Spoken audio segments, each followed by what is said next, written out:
Hey everyone, and welcome to this short little brief history of ancient Mesopotamia and early civilization. Now we have to remember it's really difficult to put 8,000 years of history into a short 15-minute video, but we're going to try. Hence, that's why this video is called Highlights or a Brief History of Mesopotamia.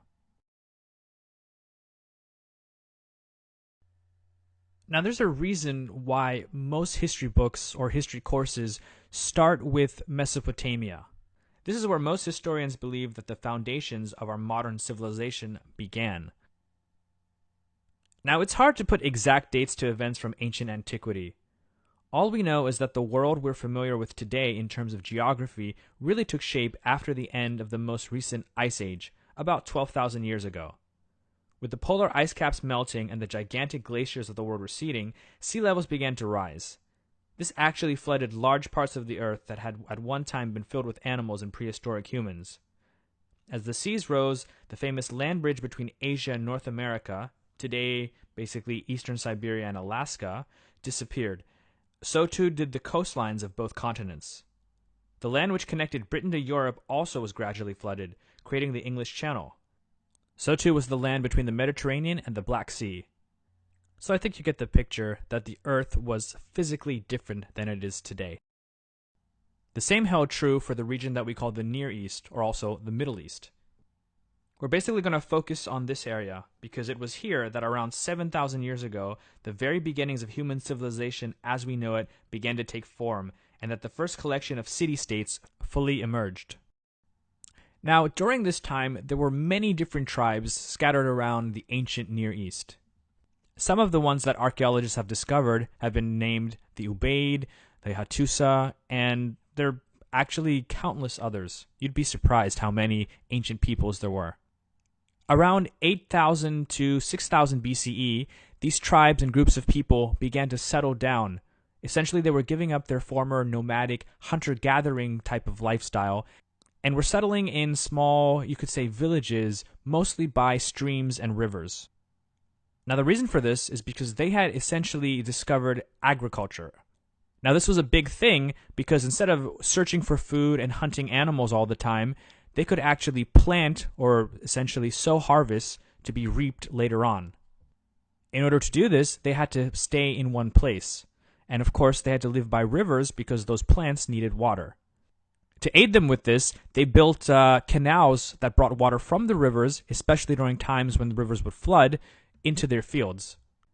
So this is really how the first settlements began. Now these settlements are important because they became the foundations of future cities. Sometime after 4000 BCE, a group of people known as the Sumerians created settlements along the Tigris or merged with the ones that were already there. By learning how and improving on the irrigation techniques that were already there before them, the Sumerians were able to make the rich soil of southern Mesopotamia yield harvests large enough to support a relatively dense and growing population.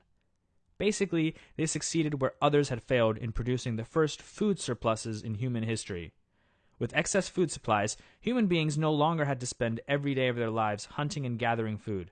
Instead, they had time to not only ponder the mysteries of the universe, but also develop new, practical technologies that could develop or improve their lives. So with these new technological advances, a new specialized society emerged with farmers, masons, carpenters, kings, soldiers, priests, teachers, artisans, and, with the invention of writing, scribes.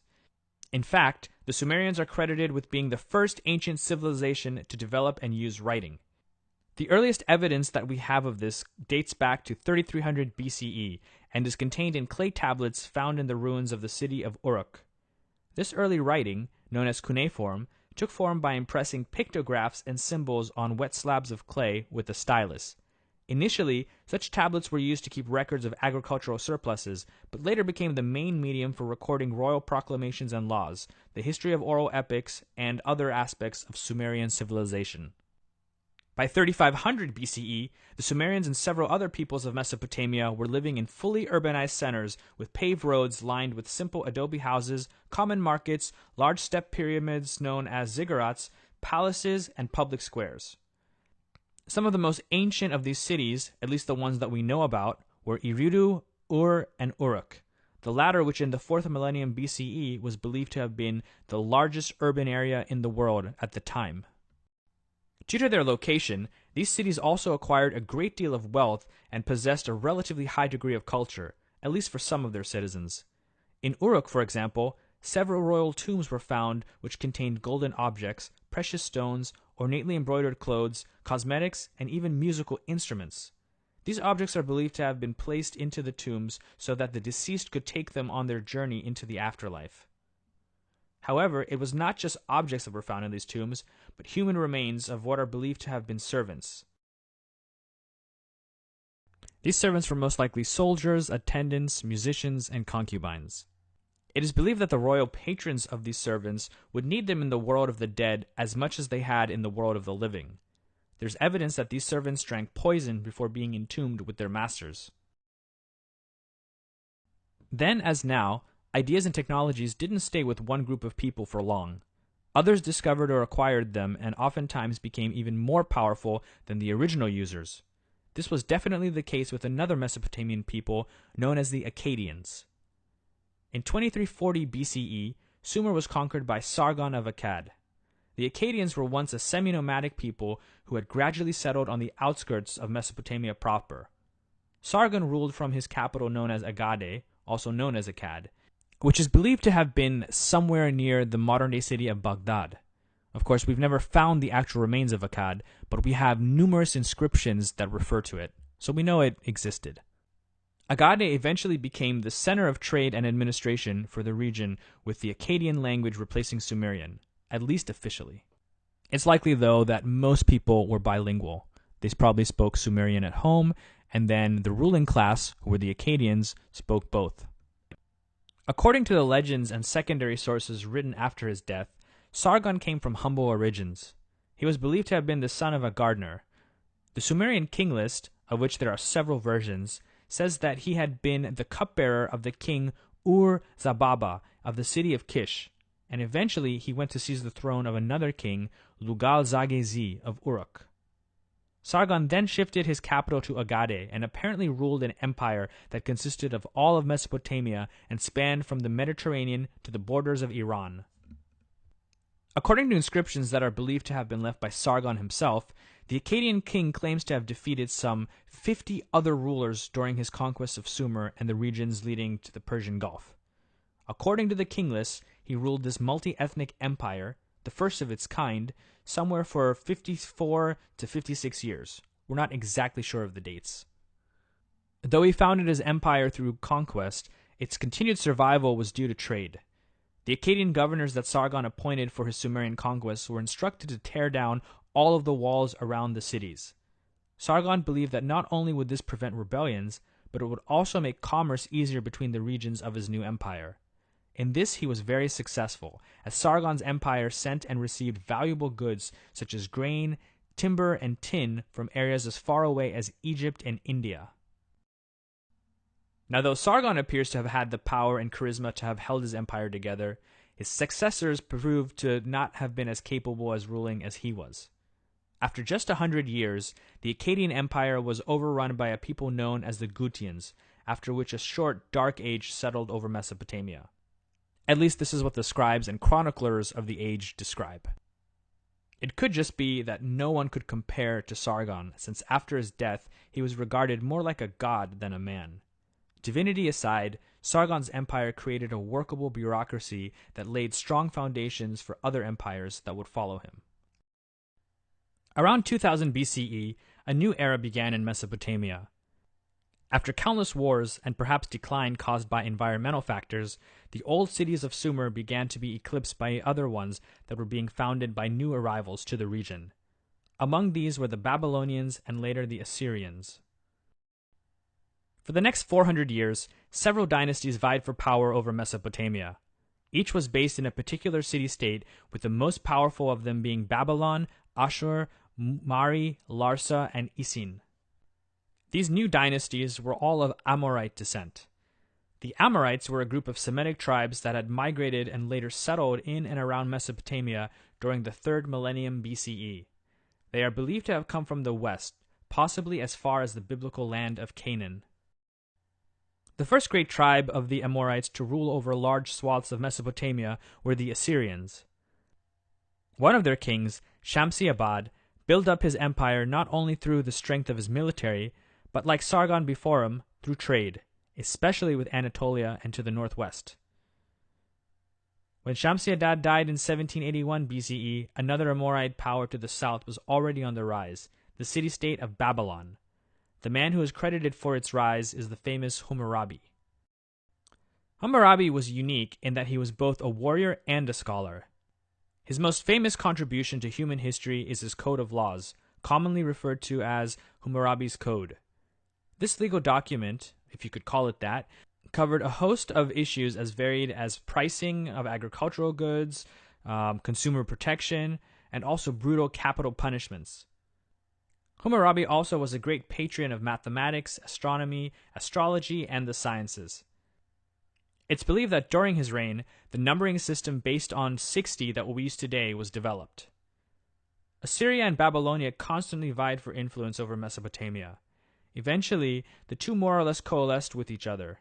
The Assyrians were known more for their wealth and military might, while the Babylonians were viewed more as, well, you could say high culture snobs.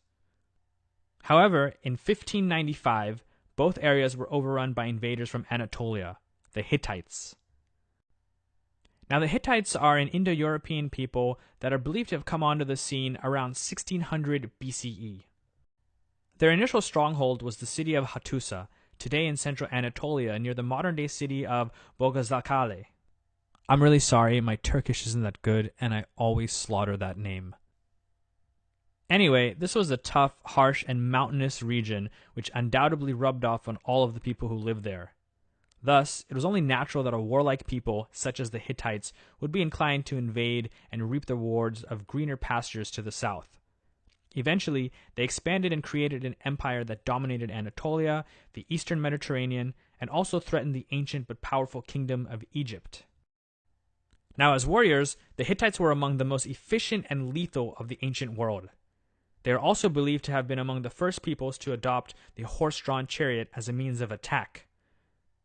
Between the years 1658 and 1200 BCE, the Hittite Empire was ruled by a single great king and a centralized government.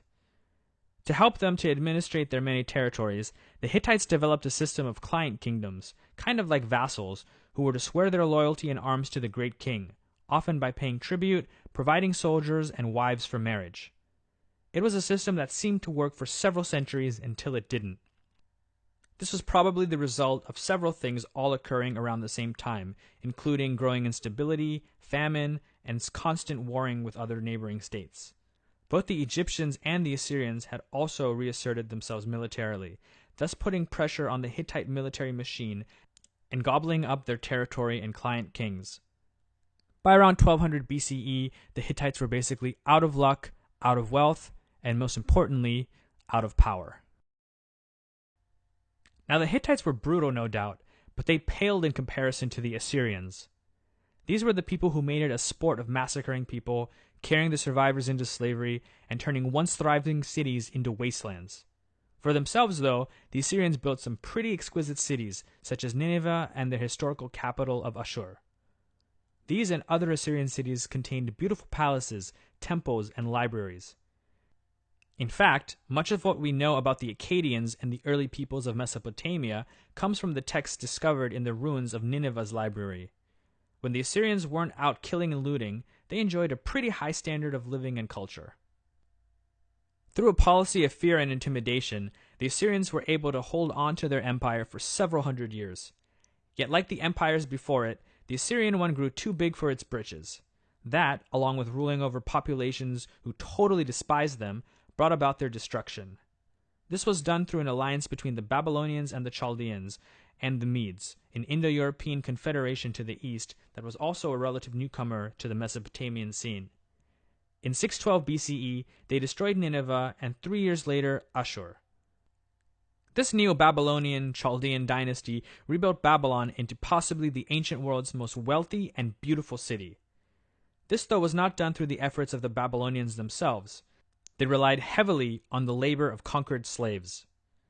This was the empire of Nebuchadnezzar II, Infamous for his destruction of Jerusalem and the enslavement of its population in 597 BCE, but also well known as the builder of the famous and legendary Hanging Gardens of Babylon. Now, the Neo-Babylonian Empire, or the Chaldean Empire, was short-lived. After just 60 years, they and the old order of Mesopotamia fell to the Persians and their king, Cyrus the Great. This changed Mesopotamia and really the world forever. And it's also another topic that we'll get into in future episodes. Thanks for watching and listening to this video. If you have any questions, please feel free to comment. If you're interested in future videos, please subscribe, and thanks again.